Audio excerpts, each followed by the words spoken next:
Hey guys, my name's Kayla Rain. Aunt Marianne. I'm Jared, my little brother. And today we are doing the Guess the Book Plot Challenge, and I am pitting my two relatives against each other for your entertainment, YouTube. I'm going to start with book one here. I'm covering the synopsis. Okay. Though this synopsis doesn't give away too much, but it is The Iron Trial by Holly Black and Cassandra Clare. So, if you want to take a look at it, just the cover, don't flip it over. Okay. What do you think it's about? It's a fantasy book. Is that all you want to say on it? It's really in depth. Can't look. Oh, I can't look. You can't look. Oh, well, it's a fantasy that's doing something with symbolic art type of old symbols. Okay. So it might be interesting to see how they're going to add symbols to it. Oh, we're supposed to guess the plot. Yes, but It's You did. fantasy. you did give a description of what you thought it would be. Alright, Yeah. so they like start mass producing the Tower of Sauron from The Lord of the Rings, and then they like send these three unexperienced teenagers to go find this dude to get it to stop. Okay. You should read this. You'll be pleasantly surprised. Okay, so I'm going to give this point to Aunt Marianne because she was closer. It is a fantasy novel. It's kind of Harry Potter-esque in that three kids go off to this wizarding school and they learn magic, and they have different levels of magic that they're learning, and there is some symbolism and stuff in it. So Okay. Aunt Marianne gets that point. Okay. Well, I have no earthly idea. But I like your creativity. Okay, next book. So the next book that I have is The Cure for Dreaming by Kat Winters, and if they don't know what this book is, then they haven't been watching my videos. I haven't seen any of your videos except I the engaged one. I saw the engagement one. I saw a Okay, few other ones. my family is not supportive of me. Alright. Well, judging on how the light on the book, like there's rings all over it, so telekinesis. Okay, Okay. That's interesting. Well, this is a She's- book you'd like. I'm thinking so. I'm like, oh, I want to open this to see. She's dressed in Edwardian era, and the symbol of the wind, but instead of he has his mouth closed, and on top of him is a skull.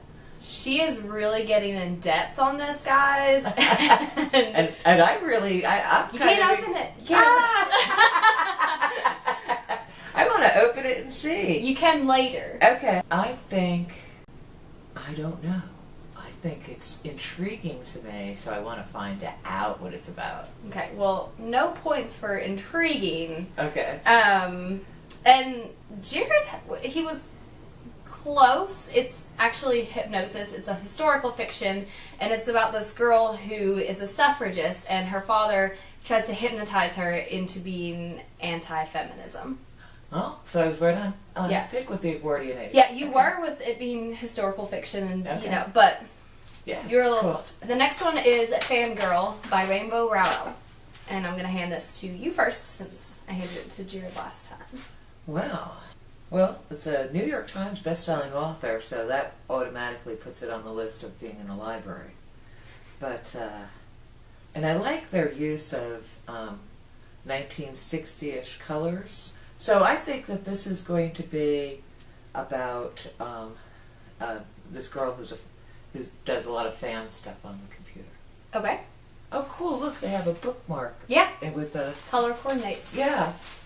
They have artwork on the inside, and I'll show you that in a minute, but you can't see it now. Okay. I'd say I'm sort of going with what Aunt Marianne said, but like she's like fangirling about this guy because you can see that this guy is on the computer there, Mm-hmm. and I don't know. Oh, maybe it's about cyber stalking instead. Maybe. Okay, what do you Okay. think? You already gave your answer. You can't go back. Oh. You can't redact that. Yeah, but he gave me more clues. Nah, that's not the way it works. Well, I'm actually going to give this to Aunt Marianne because it is a girl who writes fan fiction, which I'm sure BookTube, you guys know what it's about, but for their sake, I'll explain it. This is not the same guy on here. These are two guys that she writes fan fiction about who they're from a Harry Potter-esque story. And she writes fan fiction. Ready Player One by Ernest Cline. We'll start with you. I've heard very good things about this book from Machinima, ETC, and Inside Gaming Daily before they turned into Funhouse. And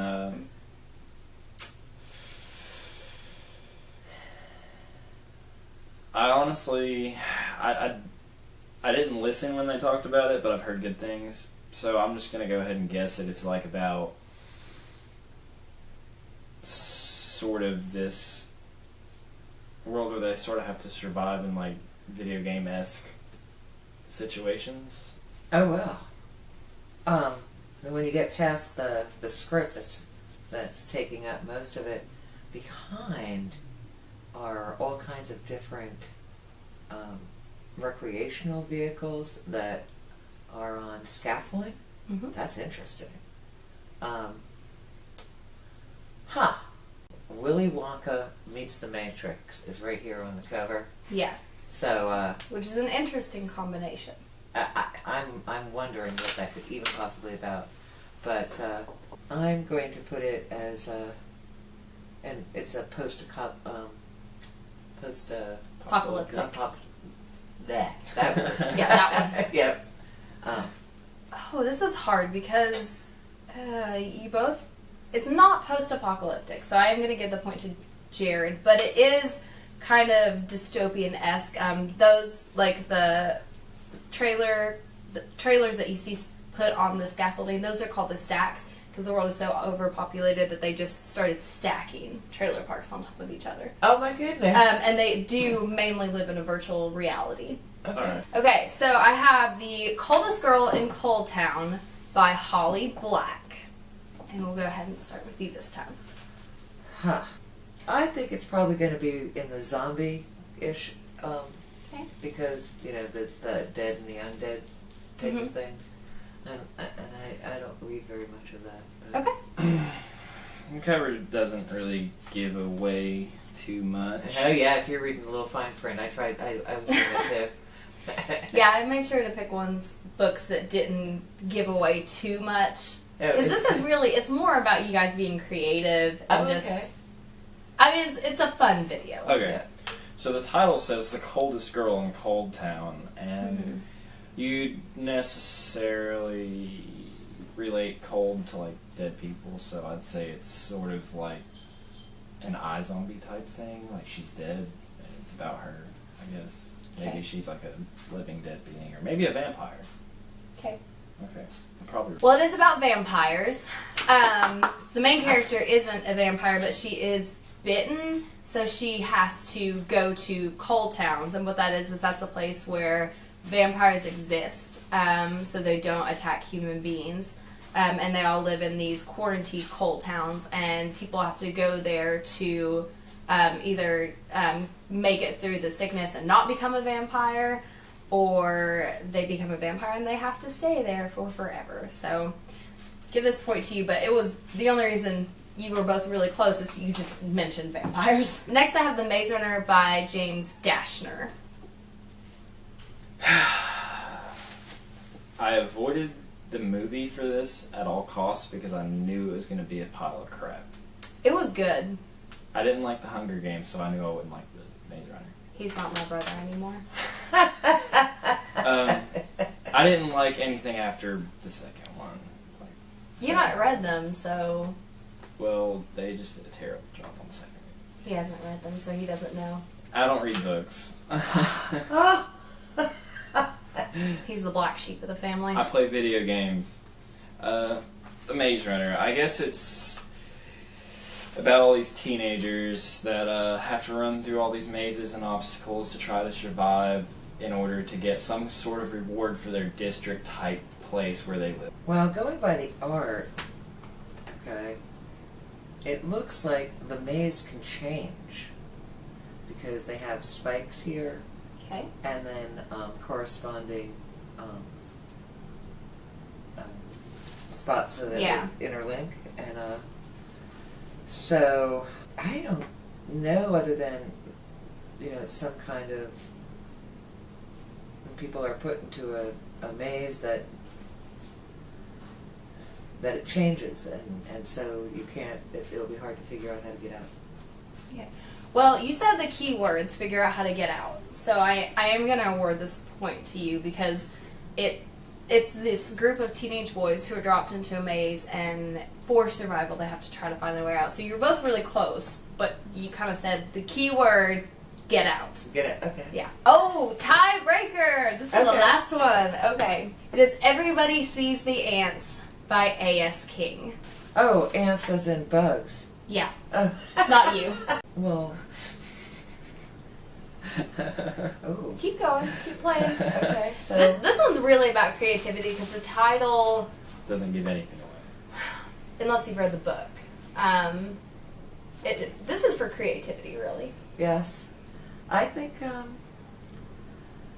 the idea that we have a partial face, you know, so you don't get to see the whole face, and really focusing on the eye and the way that the photographer artist has put the highlights in, that becomes the main thing that you see. Can you tell she's an artist, guys? And so when you start looking at then you start looking at the rest of her face, and so I think it's about kind of the invisible, seeing the invisible side of people. Okay. The reflection in her eyes, I know, it's really cool. Don't look. I'm looking at the other eye. It's on the side. Okay. I don't know. So I'm just gonna be creative and just say everybody's doing math and sees ants. You were actually kind of close. This is a contemporary with some magical realism elements, but one of the big takeaways from the book is that people don't really see the big things going on around them. They just see the tiny little imperfections in other people. Okay. So, I mean, she pretty much got it. So, you are the champion! Yay! Woo! Thank you, Kayla. Okay. So yeah, that's gonna be it for this video. I'll go ahead and link my aunt's art page in the down bar below because we're actually filming in front of her artwork, some of her ceramics, but she does a lot of mixed media stuff. But yeah, if you guys just want to find out more about them, I'll link all that stuff in the down bar below and you should check it out. So thank you guys, as always, so much for watching. Stay weird. I like that. Stay weird. Oh, all right. Yeah, it's okay. I can edit that out. Okay. Yeah. All right. But I'm going to put this in the blooper reel.